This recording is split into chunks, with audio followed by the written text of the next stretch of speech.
Hey, what's up, rock stars? It's Rox coming to you today with a review for Pose Season 3, the series finale, which is, this is going to be episode 7. I'm going to break this video up in 2 parts so we can not have no super long video, you guys.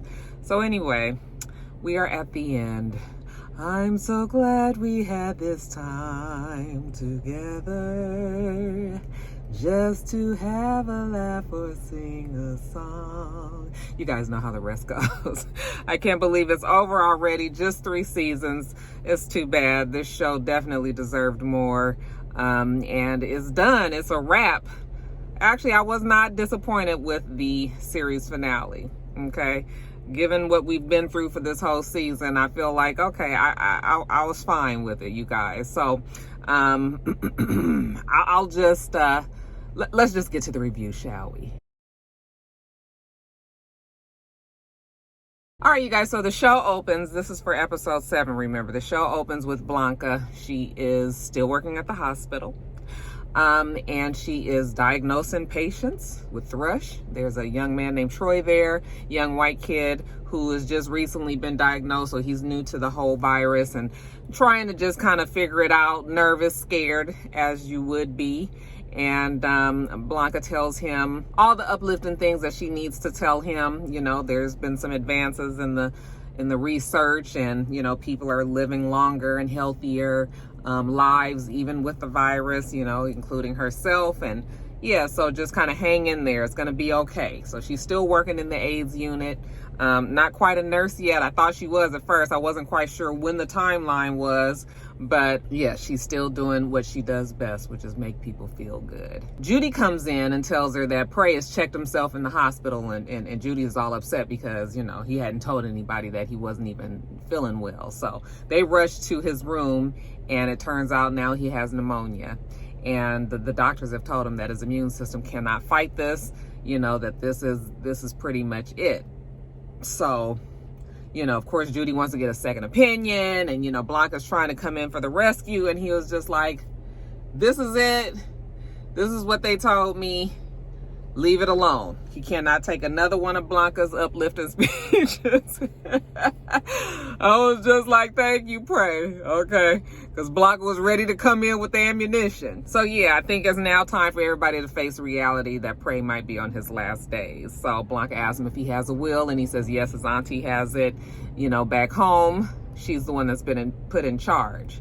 But, you know, he just really can't understand, like, why is this virus, why is this attacking him so? And Blanca's been healthy for at least a year. She hasn't been sick or anything. And, you know, they're just like, the virus has no rhyme or reason. It doesn't make any type of sense. It affects one person totally differently than it would affect the next. Prey doesn't want pity, you know, and he doesn't want people to be feeling sorry for him. He plans on dying happy, satisfied with his life. You know, he was able to go and make amends and, you know, put some closure to some things that had been bothering him. So he's good. All right. All he knows is that he wants to finish that quilt. And he tells Blanca to get this bag. She pulls it out, and it has all the different fabrics. It has satins and tools and sequins and all of this. And yeah, we're going to decorate this quilt to, you know, for everybody to remember Prey. But of course, Blanca's saddened because she's not ready to lose Prey. Whoever is ready to lose Prey.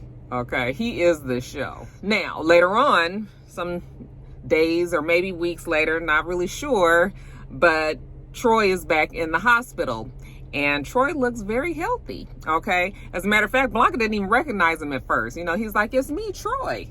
And she says, oh, wow, you know, the thrush is gone, and he's looking good. He says, you know why? Because the antiviral drugs are working. He's part of this new research that they're doing. And yeah, he was able to get on it, and he feels good. You know, things are going up, his numbers, everything. So Blanca was like, what is this trial? How did you get on it? Because you know, and I know that if Troy is going to be feeling better, then maybe she can get the help for Prey. So they go and confront one of the administrators at the hospital. Okay, Chris and Blanca and Judy. And come to find out that there's this trial that's going on where they're testing these drugs. However, they select the people that they want to be on there, and they don't select people of color. All right. For example, out of 80 people that might be doing this trial drug, 2 of the people are people of color. And you know, people of color, that don't usually even mean black people these days. That could be anybody that is not white, you know. So black and browns for sure are being ignored in this study, and they ain't fixing to stand for it. Chris is ready to fight, of course, because he has a reason to believe that this, you know, drug can help people, because his girlfriend is sick with the virus as well. And it's just not fair. You know, Blanca tells the administrator, like, she can have a whole bunch of black and brown people down here and we can get a protest going with the quickness, okay, give you all kinds of problems, all kind of trouble. I'm sure your hospital doesn't want that. The lady was like, yeah, no, we don't want that, okay? But I also don't disagree with you guys. You know, she also feels like it's not fair, but this is, you know, bureaucracy. This is red tape. This is just how it was going for the people back in the day. So she says that she'll make some calls, okay, and see if she can get a spot opened up for Prey. And Chris says, okay, but we're going to need 2 spots. All right, we're going to need a spot for Prey and we're going to need a spot for Blanca. And she kind of looks over at Chris. At first, I was just like, Chris, did you just tell her business? Or like, did they know that but they have to know that she has HIV. She's working in the hospital. So, I mean, I don't know, maybe not. But it seems like if you're dealing with people, that would be something that your employer would need to know. I don't know. My rock star, people that's up on the HIPAA laws, y'all let me know. I mean, would she have to disclose that working in the hospital? Anyway, you guys. So she goes out, gets a breath of fresh air. Chris comes out there. She was just like, you know, I know you want me to take this virus drug, antiviral drug, but I don't think I need it. You know, she's been feeling good. And she feels like maybe this spot can go to somebody else that's been sick. And he was like, nobody knows how HIV, how AIDS goes. Okay, just like you've been healthy for a year, you can turn around tomorrow and be sick as a dog again. All right, look at Prey and all the things that he's going through. He loves her. He wants her to be around. He wants to marry her and have a future with her, and all that is not really going to happen. Well, it could, but it could not also happen if you don't start trying to fight this virus and taking this, you know, if the drugs are that miraculous, then you need to take this chance as well. So, you know, she argues back and forth with him for a little while, but he finally convinces her that she needs to do it. So they're able to get the 2 spots. Prey and Blanca are talking to the doctor that's telling them, okay, you guys said this is a specific schedule. You have to make sure you stick to the schedule. Take it when you're supposed to. Okay, they tell them all the things that they have to do to keep in line so that, you know, everything works together. Prey Tell goes on and takes the first dose of the medication, and him and Blanca hopefully are onto a road of not recovery, but, you know, if they knew what we knew today, they'll soon be facing a time where the virus is not even detectable in their system. Okay, so they have had many advances with AIDS research, but back then they didn't know that, so here goes nothing. Now, it's a little bit further in the future. Again, not quite sure when this is, if this is a couple of days, a couple of weeks, a couple of months later. We see Prey Tell walking down the street, looking good, looking healthy, okay, standing tall, all dressed up, and he is walking and he sees Ricky, all right? And Ricky's happy to see him. Prey is happy to see him. Ricky tells him how good he looks, and he tells him that he's on this trial of medication, and it's really working. It's working well. And Prey is full of hope, and he's talking about how he's going to live, and he's going to live well, and, you know, he's gonna, all of the things that have opened up since he's been able to get on this medication and feeling much better. Ricky tells him that he missed Prey, and Prey said that he missed him too. All right, don't get your hopes up. That don't mean we getting back together or nothing, but, you know, he's happy that him and Ricky are in a better place right now. So he takes Ricky to this theater, because while he was taking the drugs and trying to figure out how he wants to get back up on stage, you know, that he loves singing and all of that, you know, how can he just parlay all of the things that he loves into one thing? Well, he's gotten involved with this gay men's choir. All right. And so he takes Ricky there, and we see the men up on the stage and they're singing. And this is just what the doctor ordered for Prey. Okay. And he tells Ricky that he could join as well. The good thing about this choir is that it gives him a chance to, this is like his form of protest. Okay. Because they are still making a statement as a gay men's choir. They turn their backs to the audience, and only the survivors face the audience. And, you know, so it has a deeper meaning to it. And he has Ricky join him in a rehearsal. And they're about to be having a spring gala coming up soon, so they have to make sure that they have their, their music, so that then they'll know what they're going to be singing. Back at Prey's house, he's there with Blanca, and they're working on the quilt. You know, he's still determined he wants to finish this quilt, you know, and he wants the quilt to represent all kind of things. He's telling Blanca, like, you know, just everything that the ball is. It could be hope. It could represent joy. It's going to tell the story of all of the viciousness that can go down in the ballroom. It can be anything really on this quilt, because the ballroom is where it all goes down. Blanca looks at Prey, and she has this look of hope in her face, and she was just like, I can't believe that the medication is working. And he's like, I know. Can you believe it? You know how you are when you talk to your friends and you just cannot. They're just like, wow. Okay. Prey is talking about all the things that he's going to do. You know, he's going to travel. They're going to live fully. They're going to live their lives to the fullest extent. Blanca said that she didn't even really like to plan the future, because she wasn't really sure what the future held. You know, now she feels like she has hope. Like there is a reason to look forward to the future. And I loved hearing this conversation between the two of them, because you could just really tell that these are two people that were suffering something, both of them having a very different experience, but yet and still the outcome is still the same, that they're going to be able to live. Okay, so I was happy for them, because I'm telling you, I was just like, Lord, I had already prepared myself for Prey possibly dying, but honey, I know I wasn't going to be able to deal with Blanca dying. I just was not going to be able to do it, y'all. Now it's a night that the men's choir, not the whole choir, but a lot of the men have gotten together, and they went over to Prey's house, I guess to practice, to maybe have a meeting or whatever. And they're leaving out, and Ricky is there. Ricky is about to leave, and Prey was like, no, you're not leaving. Okay, you stay here. Keep me some company. Again, Prey is feeling good, feeling hopeful. He's talking to Ricky. He's talking to Ricky about how the drugs are working, how he's going to start to live his life, work on his fashion line, possibly travel around the world, okay, get some inspiration there. He may learn a new language, French, maybe even take up scuba diving. I mean, the things that he can do are endless now. He was like, what about you? You know, because Ricky is looking good. He's feeling good as well. You know, what are you going to be doing in the future? And Ricky was like, I don't know. I'm tired. Okay, tired of hustling, tired of, going from tour to tour, tired of laying my head in different places, not really having a home. Like, he's just kind of over it all. And Prey was like, what? I mean, that dancing, being up on the stage is what you live for, what you were born for. You deserve to be up on stage. That's why I asked you to be in the choir. Okay, no, you can't give up on your dreams. And Ricky was like, looking pretty sad, and then he unbuttons his shirt, and he has like the beginning of a lesion, and he starts crying. He's like, this is it, I'm going to die. And Ricky hasn't been lucky enough to be one of the people that are on the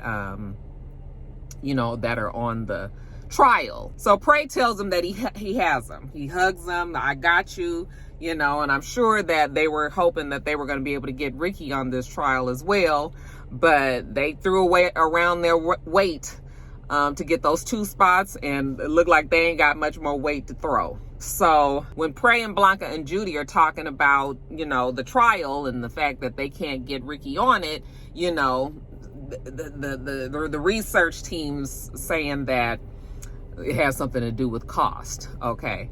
Yet and still, we know that it's mostly because this is a Black person, and they feel like they don't really need to go there. Okay, so of course Blanca and Prey are very upset about this, because they get to be the lucky ones. But how guilty must you feel to know that all of your community around you are dying left and right, and you guys get to be the 2 lucky ones to get the medication and live? Like, that's a horrible feeling. There's no way that they're going to be able to survived the survivor's guilt, living in this community and watching it happen around them. So now what do? Well, we're going to start protesting. Okay, you guys remember ACT UP, the protest group that Judy was a part of? Well, they're going to stage a protest because this is not right. So the group gets together, they go to the front steps, Prey is leading the cause. He's on the blowhorn. Is that what it's called? The loud horn, you guys know what I'm talking about. And he's just yelling about how it's not right, how they need to make sure that they get this trial to everybody. Shouldn't just be for a specific group. It shouldn't be because of cost. It shouldn't be, it gets rough, of course, because the police are there. And next thing you know, the police are pushing them around and there's a big confrontation out there in the front there. But they keep on saying healthcare is a right, and healthcare should very much be a right. How else can Prey and Blanca help this situation? Well, there's always the balls. So you guys, since they're both feeling really good, they're a great representation of how these drugs can work, they have decided to use their skills working in the ballroom, you guys, to put on a show, try to raise money for HIV and AIDS fund. They are backstage and they're getting made up, and they're nervous because they haven't worked the balls in a long time, and times have changed. We've been seeing over the last few episodes how the ballroom is nothing like how it was when the show first started. Blanca has reason to be nervous because this is Chris's first time there. You guys know that Chris loves his baby so, and he's so super supportive. Prey tells her, he's cute for you. He's a little too clean cut for me, and she says how she doesn't believe how lucky she is. And no, he was like, no, he's the lucky one to get somebody like you. Don't put yourself down, girl, So they start talking about their bucket list, and Prey says that he's pretty much done his bucket list. He's pretty much done all the things that he wanted to do, and he's happy. And I was like, okay, so how far along is this? Because he said he wanted to scuba dive. He wanted to travel the world. So then I was like, is this out in the future? I was confused when he said that. But now, as the time went on, it made more sense. But when he said that, I was just like, oh, you ain't did everything. If you did, we didn't see it. Okay. So then I was starting to get irritated because I was just like, oh, did they fuck up the timeline again? But, or just were they vague on the timeline and left it so that we didn't know? So I was a little irritated about that. But like I said, it'll make sense in a few minutes. Anyway, they're going to do this show, right? So we see the council, they introducing them, telling them, the people that we have two legends coming back, and they're going to give this special show, and the money's, oh my God, it just started raining all out the blue, and it's still sunny. Did you guys hear that? That scared me. Is the devil beating his wife with it being sunny and raining? Anyway, both Prey and Blanca, they have on their, well, he's wearing red, she's wearing pink, and they have their Diana Ross wigs on, and their performance of Ain't No Mountain High Enough. You guys know that I love a good choreography. I don't care what kind of dancing it is. I just love to see people on stage and dancing and things like that. So you knew I was gonna love all of that. I mean, it was just all of that. I enjoyed it. I just smiled to myself, okay? I was just like, you know what, damn it, if we gonna make this a musical, I'm just gonna be here for it. It's the last of the show. Let me just appreciate it for what it is. I mean, it's fucking raining in the place. I mean, where else do you get this kind of drama, some people performing at a nightclub or at the ball? So I loved it, you guys. Afterwards, people are telling them how wonderful they were. Ricky is telling Prey how great it was. He really enjoyed it. Blanca and Chris come out, and they're both very happy with the show that they put on. Chris enjoyed it immensely. He wasn't really sure how it was going to be, but you know what? He was fine. Blanca and Prey make plans to have dinner in the future, but she's going to go off with Chris, and Prey gives her a really strong hug, and he tells her ain't no mountain high enough. And I was like, what is going on? Why is Prey saying these things? I'm thinking to myself, like, is he going to leave? Especially when she walked off with the doctor, and then he says, hey, doc, okay, make sure you take care of her. And he was like, I will.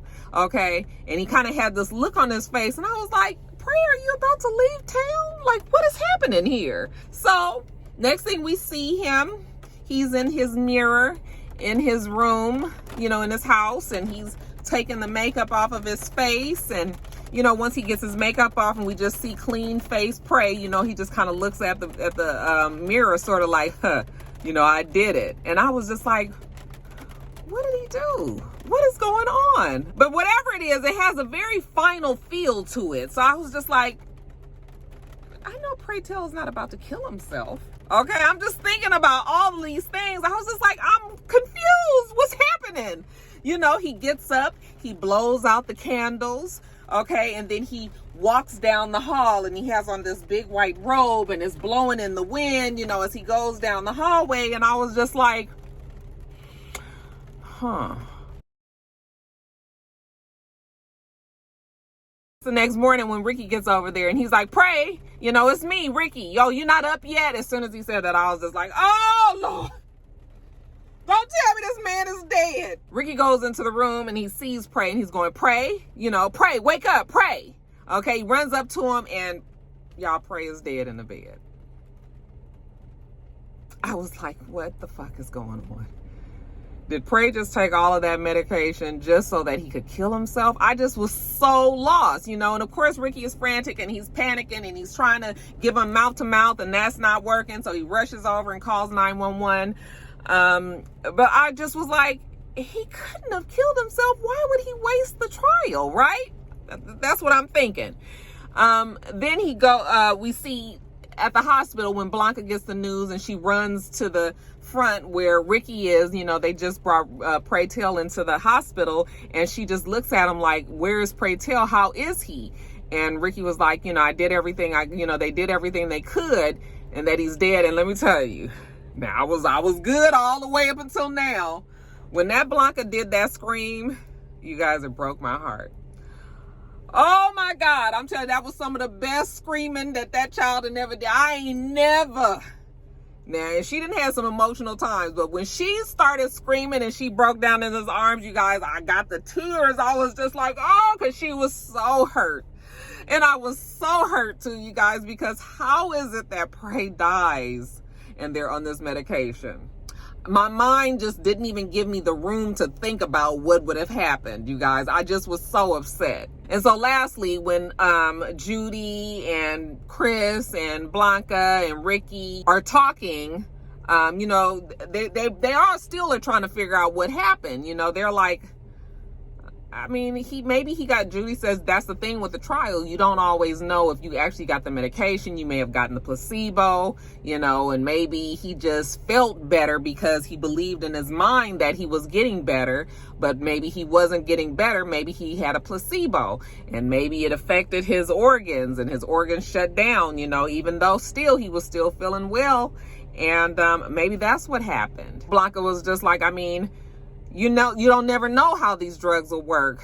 All right, look at you, Ricky. You're not on drugs. You're not doing anything and you're feeling better than you ever have. And he was just like, well, that's not necessarily true. I mean, I am feeling better, but, you know, I had told Pray that I was starting to get the lesions and he told me that, you know, that he had extra medication from the trial and that I could take it, you know, and after I've been taking it, I've been feeling a whole lot better. And Judy was like, well, yeah, that's all fine and good, except that there's no way that they would have ever gave Pray any extra medication. They would not have given, I mean, it was hard enough getting Pray and Blanca on it. So, you know, they wasn't going to be giving them extra.